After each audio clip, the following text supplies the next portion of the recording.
Morning. So எல்லோரும் எப்படி இருக்கீங்க? ஸோ மறுபடியும் ஒரு நல்ல வீடியோவில் வந்து சந்திக்கிறது வந்து ரொம்ப சந்தோஷமாக இருக்குங்க. ஸோ பார்த்தீங்க அப்படின்னா இன்றைக்கி நம்ம என்ன நாள் கொண்டாடிட்டுருக்குறோம் அப்படின்னு பார்த்தீங்கன்னா இன்டர்நேஷ்னல் ஃபாதர்ஸ் டேங்க. அதாவது மாதா பிதா குரு தெய்வம் அந்த வரிசையில் வந்து பார்த்திங்கன்னா அப்பாவோட ரோலும் வந்து பார்த்திங்கன்னா ஒவ்வொருத்தரோட வாழ்க்கையிலையும் வந்து இன்றியமையாத ஒன்றாக இருக்குங்க. ஸோ எந்த ஒரு சூழ்நிலையிலும் வந்து பார்த்திங்கன்னா அவ்வளோ சீக்கிரம் வந்து அதாவது யதார்த்தத்தை வந்து வரையறுத்து செல்வார். தந்தை அப்படிங்கிற ஒரு ஸ்தானத்தில் இருக்கக்கூடிய ஒரு நபர் வந்து யதார்த்தமாக சொல்லுவார். எல்லா விஷயத்தையும் பார்த்திங்கன்னா நிறைய ஸ்ட்ரகிள்ஸ் இருக்கும், நிறைய போராட்டங்கள் இருக்குது. அது வந்து வெளிக்காட்டிக்காமல் வந்து பார்த்திங்கன்னா தன்னுடைய குடும்பத்தை வந்து லீட் பண்ணக்கூடிய பர்சன் யாருன்னு பார்த்திங்கன்னா ஒவ்வொரு வீட்டில் இருக்கக்கூடிய தந்தைமார்கள் தான் நம்ம வந்து சொல்லணுங்க.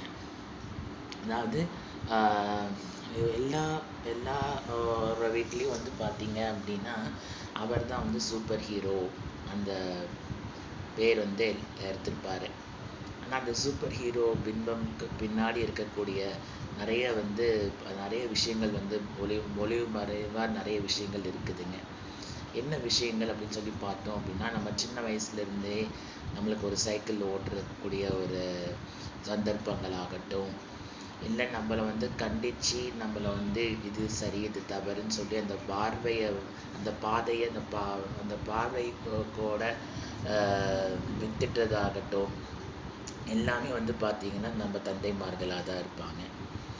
ஸோ எப்போவுமே வந்து அவங்களோட ஒரு என்ன சொல்கிறதுங்க, ஒரு கண்டிப்பு வந்து ஜாஸ்தியாக இருக்குங்க. ஏன் அந்த கண்டிப்பு இருக்குது, ஏன் அந்த தாய்க்கு அந்த கண்டிப்பு இல்லையா அப்படின்னு சொல்லி பார்த்தீங்கன்னா, தாய்க்கு வந்து எப்போவுமே வந்து இந்த அன்பு வந்து பார்த்திங்கன்னா எப்போவுமே தாய்கிட்ட தான் இருக்குன்னு சொல்லி நம்ம வந்து சொல்லியே நம்ம வந்து க்ரியேட் பண்ணி வச்சுருக்கோம். ஆனால் இவரோட அன்பு வந்து இவரோட அன்பு கலந்த கண்டிப்பு அந்த மாதிரி வந்து ஒரு சென்ஸ் ஆஃப் இதில் வந்து நம்ம வந்து ஹியூமர் சென்ஸ் வந்து கண்டிப்பு கூடிய ஒரு ஹியூமர் சென்ஸ் அப்படிங்கிறது மாதிரி நம்ம சொல்லிக்கலாங்க. ஸோ வந்து பார்த்திங்கன்னா எப்போவுமே வந்து பார்த்திங்கன்னா எப்படி வந்து ரெண்டு கை சேராமல் ஓசை, அதாவது வந்து ஒரு கிளாப் பண்ணி நம்ம வந்து என்ஜாய் பண்ண மாட்டோமோ, அதே மாதிரி தனித்துவமாக தந்தை மட்டும்தான் எல்லாமே செய்கிறாங்களான்னு கேட்டால் அதுவும் இல்லை.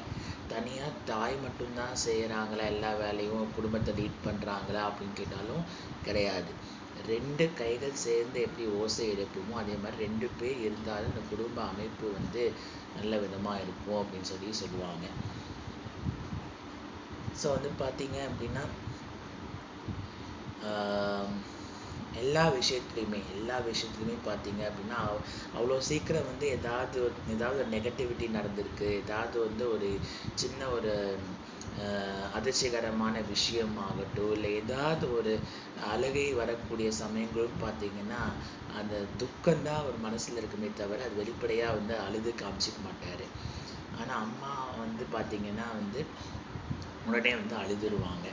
ஸோ அவங்கள வந்து பிஹைண்ட் த ஸ்க்ரீன்லேருந்து அவங்களோட வலி வேதனைகளை வந்து புரிஞ்சிக்கிட்டு அதிலிருந்து தன்னை வந்து எப்படி வந்து அவங்க தாங்கி அவங்கள வந்து ஒரு சப்போர்ட்டிவாக இருக்கக்கூடியது வந்து பார்த்திங்கன்னா எல்லா தந்தைமார்கள் தான் வந்து நம்ம சொல்லணுங்க. எல்லா விஷயத்துலையுமே அப்படி தான் இருப்பாங்க. கண்டிப்புங்கிறது தான் நம்ம வந்து கண்ணுக்கு தெரியுமே வெளியே இப்போ இருக்கிற ஜென்ரேஷன்ஸுக்கும் சரி, இயல்பாக இருக்கக்கூடிய ஒரு பழைய காலகட்டத்தில் இருக்கிறவங்களுக்கும் சரி அப்படி தான் தோணுமே ஒழிய, ஆனால் அதுக்கு பின்னாடி எவ்வளோ ஒரு ஸ்ட்ரகிள், ஒரு சாக்ரிஃபைஸ் வந்து அவங்க பண்ணியிருக்காங்க தந்தைமார்கள் அப்படிங்கிறது யாருக்குமே தெரியறதே கிடையாது. தனக்குன்னு ஒரு குடும்பம், தனக்குன்னு ஒரு கட்டமைப்புக்குள்ளே வரும்போது தான் அதனுடைய அவர் சொல்லியிருக்காரே, அவர் இந்த மாதிரி சொல்லியிருக்காங்களே, இந்த மாதிரி சூழ்நிலை தான் அவர் அப்படி நம்மளை வளர்த்துருக்கிறாரு அப்படிங்கிற ஒரு பக்குவ நிலை வந்து நம்ம வந்து தந்தை ஆகும்போது தான் அதோட இது வந்து புரியுதுங்க நம்மளுக்கு. ஸோ அது வரைக்கும் நம்மளுக்கு அந்த சொற்கள் எல்லாமே வந்து சிவர் வந்து கண்டிப்போடையே இருக்கிறாரே அப்படிங்கிறது தான் நம்மளுக்கு வந்து மனசுக்குள்ளே வந்து ஒரு உறுத்தலாகவே இருக்குங்க.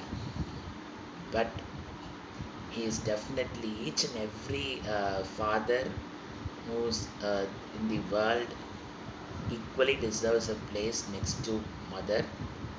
ஸோ எல்லா தந்தைமார்களும் வந்து சூப்பர் ஹீரோ தான் அப்படிங்கிறத வந்து எந்த விதமான மாற்று கருத்தும் நம்ம வந்து சொல்கிறதுக்கு செகண்ட் தாட் கிடையாது.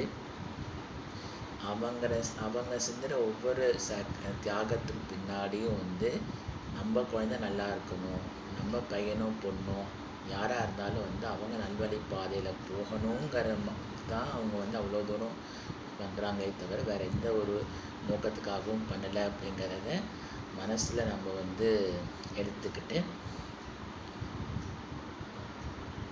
எல்லா ஃபாதர்ஸ்க்கும் happy father's day. is a special tribute to my father too. So இந்த வீடியோ உங்களுக்கு கண்டிப்பாக பிடிச்சிருக்குன்னு நான் நம்புகிறேன். இந்த வீடியோ உங்களுக்கு பிடிச்சிருந்தா லைக் பண்ணி கமெண்ட் பண்ணி சப்ஸ்கிரைப் பண்ணுங்கள். நம்ம YouTube channel Sivaraj Siva YouTube channel மறக்காமல் சப்ஸ்கிரைப் பண்ணுங்கள். நிறைய பேருக்கு வந்து தெரிவிங்க. தேங்க்யூங்க.